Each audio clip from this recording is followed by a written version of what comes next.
Hi, this is People, Places, Things, and in History. This is Carol Churchgardner coming with you, the brand new one. It took me a while to think of one today, but here we go. Movies that belongs in the stars that makes you feel like you're right there in the movie. The year is 1977 when disco was out, everything was going, uh, rock and roll. Okay, so there's one movie in 1977 that made you really feel like you were part of it. It's Star Wars. Yes, even though there is some bloopers and I'm trying to find different bloopers into them, I'm going to bring you one. But this one has Mark Hamill, Carrie Fisher, and the actual ones that would be in there all the time is Harrison Ford. These are three main characters that goes along the stars, makes you feel like you're a part of it, and this was the first one that was like really, really into it. So this is why I picked this one. The movie really made you feel like you were part of inside the movie. Okay, so this one actually has a villain. Every movie has a villain. Yes, even The Wizard of Oz had a villain. But this one is Darth Vader. So Darth Vader is another main character that goes through and he integrates himself. And this one actually is like, just like a Western. I think he wanted to do really a Western and he wanted to put it into the stars. So this is what you would think a Western type of being among the stars is. This movie had lots of problems. The problem was they didn't have enough time to do all the technological things they needed to do back then, but they didn't have the technology to actually make it go through. So every time they turned around, they had a problem. The problem kept making it later and later and later and later for this film to be out. They finally got the film done, and it was actually done in 1977. So this was the first time the brand new Star Wars was out. Everybody was at Oz because this was the first technological film that went to this standard. And Darth Vader also had an Irish accent, so they had to figure out who to get to do Darth Vader's voice. Then one day they heard James Earl Jones was actually the one who really played the first Darth Vader. His voice, they had to do the voiceover because, like I said, the guy who really originally was the guy in the actor suit, he could only speak a little bit of Scottish. So it wouldn't have made a good, it would make it more funny. So this is why the movie took so long, was because of the technological things, the voiceovers, and they had lots of other issues with Tony Danza's bodysuit. All this had to take into consideration shots like being lost, all the things being late. This is why it was actually a year behind schedule. Even though the rest of Tony Danza's suit of 3PO was all gold, he had one silver leg. Nobody really ever noticed that the silver leg on the first one. They never said why he was supposed to have had a silver leg. I took it as he was older, so this way he lost body parts. Maybe that was the only body part they could find, was one of the droids that had a silver leg. They had to make a whole body cast of the actor so they could actually redo him in plastic. They had to do the silver first, and then they had to put the gold plating over it. Otherwise, it wouldn't look right. And he had to also wear a bodysuit. He said it was so hot in that thing, it wasn't funny between the plastic and all that. And it took a while for him to get the helmet on him. He said it took quite a while before they could even get the helmet. It took like an hour or so. They had to line up two plastic pieces before they could get the helmet on. Another thing you might not know about this whole thing was R2-D2. R2-D2 was actually a little guy who was a midget inside the actual droid. when he said a lot of times they would forget him for lunch, breakfast, or whatever, when they would quit, a lot of times they would leave him in that hot soup. He says sometimes they would forget him for like an hour or so, that he was in there, he needed air. They needed the puppeteer, he needed the puppeteer the heads to go left to right and do different things and different movements. This was the operator job of R2. So, you know, you really look at it, it really looks like would be a real droid. This was actually how technological these were. So, also, Alex Guinness was the first Obi-Wan Kenobi. This is who actually George Lucas looked at. He was an actual Shakespearean, did plays. He was an actor. This is what he thought would be the nicest one to be Obi-Wan Kenobi because of the wisdom he had when he would play Shakespeare. It would make you look like you were really there. Be a Jedi, guys. Ben Burton was actually sound effects for Chewbacca. Chewbacca needed actual sounds that would not make it sound like any other animal. So a lot of the animals were badgers, bears, camels, a whole entourage of a lot of things, and this was actually how they created Chewbacca's sounds. Another one was with a synthesizer. He actually made R2s with his own voice, making whistles, bleeps, bloops, and stuff like that, and sympathizing it. That's how R2 became involved with his sounds of wisdom. Setting your microphone by your television set with no shield on it, meaning no front glass, and making the sounds through the plugs and gears in the actual old-time television sets. That's what actually the sound of the lightsaber is. On a camping trip in 1976 through the Pocono Mountains, did Burton find out how to make the blaster sound. So how he did it was he wires on a radio tower. When he found out he hit this was the automatic sound of a blaster. He's like, oh, I have it. So this is the sound effect for your blasters on Star Wars. After, in between the two Star Wars, the first one and the second one, when he played on Star Wars, did Mark Hamill get really in a car accident? He needed reconstruction surgery to his face. That's why he doesn't look the same between those two films. He kind of looks a little bit off because he had a horrible accident that half of his face actually had to be reconstructed surgeries with several plastic surgeries to make him look normal. Another one is he played on a lot of shows like General Hospital and a couple other shows. He did a couple of them, but not like was a steady ongoer, as far as I know. He might have been, I just can't find it. Another one is Carrie Fisher.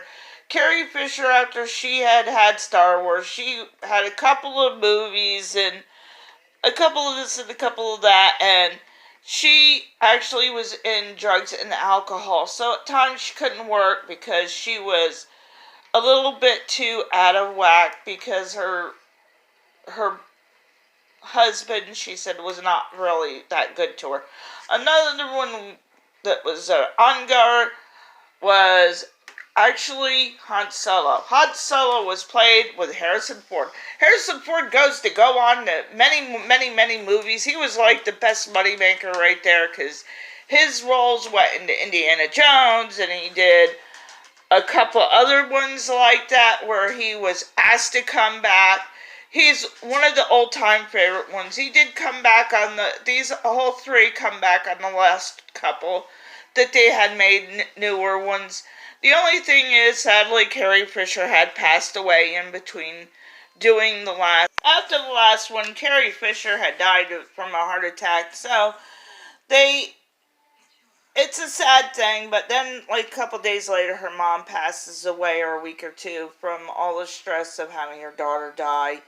This is something that happens in life. I don't know why, but sometimes we have to bury our folks. Sometimes our folks has to bury the kids.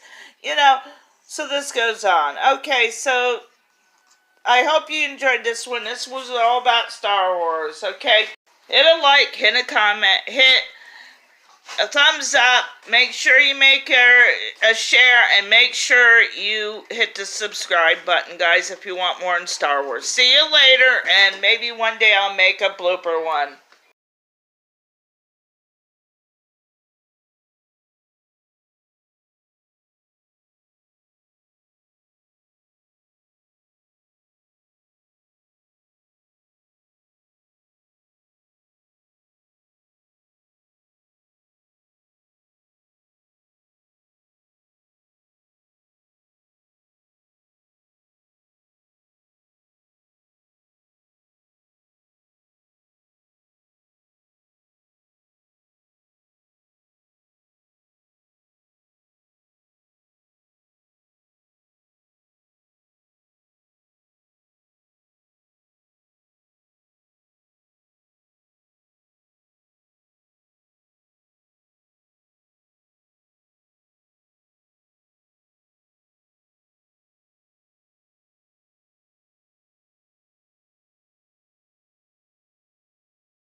places things in history. This is